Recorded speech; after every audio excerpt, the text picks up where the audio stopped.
Hello friends.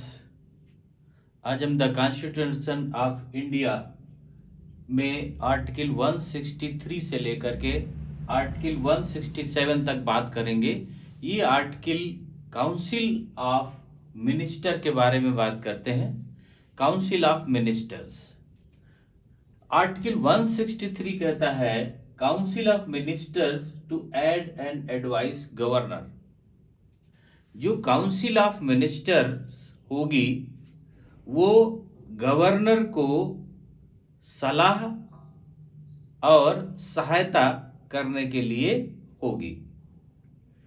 इसमें कहा to aid and advise governor में से जो उसको सलाह देनी होगी, हेल्प करनी होगी, किसकी? गवर्नर की। वो कौन करेगा? Council of minister. और काउंसिल ऑफ मिनिस्टर का हेड कौन होगा? Chief minister. जो मुख्यमंत्री है, चीफ मिनिस्टर है, वो काउंसिल ऑफ मिनिस्टर का हेड होगा। और जो गवर्नर है उसकी एड एंड एडवाइस के लिए ये काउंसिल ऑफ मिनिस्टर होगी। It shall not be inquired to any court.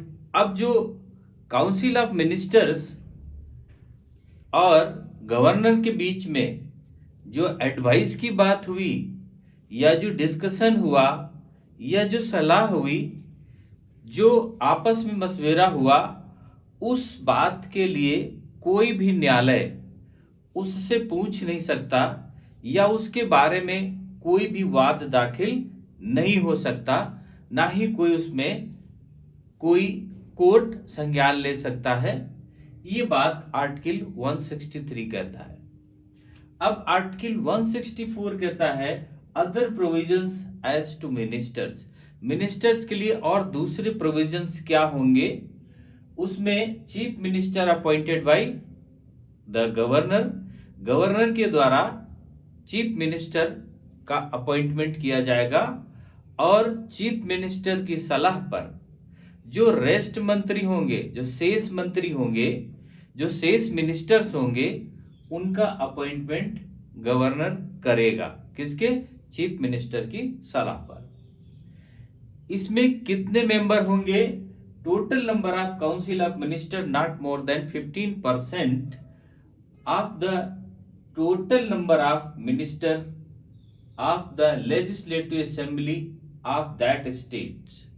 उस स्टेट में जितने हमारे विधानसभा में मेंबर होंगे, उस मेंबर के 15% से अधिक मिनिस्टर उस स्टेट में नहीं हो सकते। लेकिन ये भी कहा गया कि अगर 15% में से 12 नहीं आते, मतलब 15% निकाला जाता और 15% उसमें से मान लेते 8 आते हैं, तो फिर 8 नहीं होंगे। फिर क्या होंगे? मिनिमम भी संख्या रखी गई कि मिनिमम नंबर ऑफ मिनिस्टर्स कितने होंगे? 12 होंगे। 12 से कम नहीं हो सकते। और टोटल जो विधानसभा के मेंबर हैं उनकी टोटल नंबर से 15% से अधिक नहीं हो सकते। अब बात आती है कि 15% से ज्यादा नहीं हो सकते और 12 से कम नहीं हो सकते। मान लेते हैं किसी विधानसभा में, किसी स्टेट की विधानसभा में ये संख्या कम या ज्यादा है, तो इसमें कहा गया कि 6 महीने के भीतर उस कैटेगरी में उसी संख्या में, मतलब मिनिमम संख्या 12 और ज्यादा 15% से ज्यादा ना हो, वहां के असेंबली में इसको लाना पड़ेगा। मतलब 12 से कम नहीं होना चाहिए, 15% से ज्यादा नहीं होना चाहिए। तो 6 मंथ के अंदर यह संख्या हो जानी चाहिए। अब इसमें कहा कि मिनिस्टर अगर अपना पद धारण कर रहा है तो उसके पहले वह शपथ लेगा और शपथ लेने के बाद ही अपना पद धारण करेगा। If minister not a member of the legislative of the state till 6th month, then he will not minister। अगर कोई भी मंत्री या चीफ मिनिस्टर अगर स्टेट की लेजिस्लेटिव काउंसिल ऑफ स्टेट का मेंबर नहीं है तो वो 6 महीने से ज्यादा मंत्री पद धारण नहीं कर सकता, उसे मंत्री पद से त्यागपत्र देना चाहिए, ऑटोमेटिक उसके मंत्री पद समाप्त हो जाएगा। अब इसमें कहा सैलरीज एंड अलाउंसेस, जो काउंसिल ऑफ मिनिस्टर्स हैं उनकी सैलरीज और अलाउंसेस जो decided by the legislative of the state, जो लेजिस्लेटिव ऑफ द स्टेट है उसके डिस्कशन से, उसके बहुमत से उनकी सैलरीज और अलाउंसेस को पास किया जाएगा, बनाया जाएगा उनका रूल, और वही उनको सैलरीज और अलाउंसेस प्राप्त होंगे। तो ये आर्टिकल 164 में इन सारे मिनिस्टर्स के बारे में बता दिया गया कि इनकी सैलरी क्या होगी, अपॉइंटमेंट क्या होंगे और कब तक वो मंत्री रह सकते हैं, क्या उनकी पद होगा, ये सारा चीजें इसमें क्लियर हो गई। आर्टिकल 165 कहता है advocate general for the states. इसमें 165 में कहा गया कि स्टेट में एक एडवोकेट जनरल होगा और इस एडवोकेट जनरल को गवर्नर अपॉइंट करेगा। अब governor appointed advocate general for the state, governor advocate general को अपॉइंट करेगा और उसकी क्वालिफिकेशन वही होंगी जो एक हाई कोर्ट के जज बनने के लिए क्वालिफिकेशन होती है, वही क्वालिफिकेशंस उस एडवोकेट जनरल की होनी चाहिए।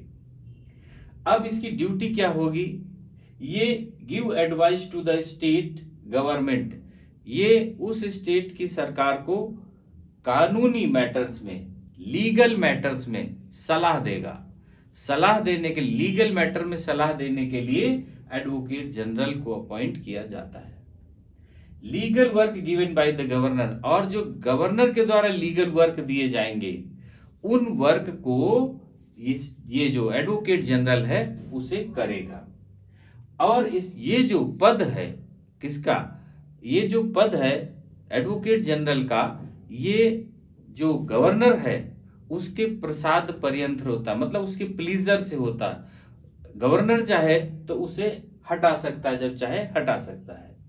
रिसीव सच रेन्यूमरेशन, जो उसको पारिश्रमिक है किसको, गवर्नर को, वो as governor determined, governor decide करता है। तो ये बात हो गई आर्टिकल 165 की।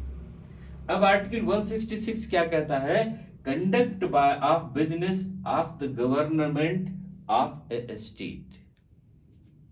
जो वर्क होगा, कंडक्ट वर्क होगा किसका, स्टेट गवर्नमेंट का, वो क्या होगा, ऑल एग्जीक्यूटिव एक्शन, जो उसमें एग्जीक्यूटिव एक्शन किए जाएंगे वो एग्जीक्यूटिव एक्शन गवर्नर के नाम पर किए जाएंगे।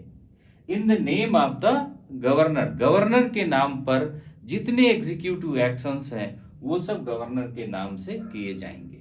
ये बात आर्टिकल 166 में है।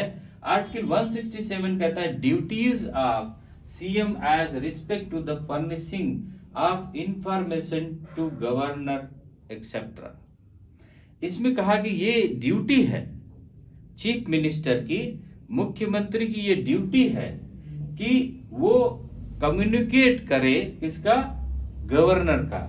It is duty to CM to communicate all decisions relating to the administration, जो एडमिनिस्ट्रेशन से संबंधित उसको निर्णय लेना है मुख्यमंत्री को, उस निर्णय पर वह गवर्नर को पहले इंफॉर्मेशन करे या गवर्नर से सलाह ले, ये उसकी ड्यूटी है। ये नहीं कि वो बार बार उसको पूछना पड़े, ये सीएम की ड्यूटी है, चीफ मिनिस्टर की ड्यूटी है कि जो भी एडमिनिस्ट्रेशन से रिलेटेड उसको डिसीजन लेना है वो डिसीजन, वो का इंफॉर्मेशन, उसकी सूचना गवर्नर को दे।